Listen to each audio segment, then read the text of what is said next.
ధ్యానం చేయడాన్ని మన విధులలో భాగంగా గుర్తించి దానికి రోజులో కొంత సమయాన్ని కేటాయించాలి. ధ్యానానికి నేను నిర్దేశించిన సమయం 1 గంట. కానీ కొందరు ఇది చాలా కష్టమని చెబుతారు. అందుచేత నేను 1 అరగంట సమయం చెయ్యమని చెబుతాను. విషయం ఏమిటంటే, సమయాన్ని ముందుగా నిర్దేశించి అది 15 లేదా 20 నిమిషాలు కావచ్చు, అంతసేపు ధ్యానం చెయ్యాలి. నెమ్మదిగా ఆ సమయాన్ని 1 గంటకు పెంచాలి. ధ్యాన సమయంలో అణుకువతో తల వంగాలి. నీవు ధ్యానం చేస్తున్నావని ఎరుక ఉంటే అది ధ్యానం కాదు.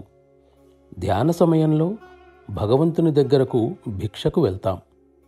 ఆయన భగవంతుడవ్వడం చేత ఆయన దగ్గర అంతా ఉంది. కానీ మనం చిన్న సంచితో మాత్రమే వెళ్తే ఆయన ఎంత ఇవ్వగలడు? అందుచేత మనం యోగ్యమైన పాత్రగా తయారవ్వవలసిన అవసరం ఉంది. మనం యోగ్యునిగా తయారవ్వాలి.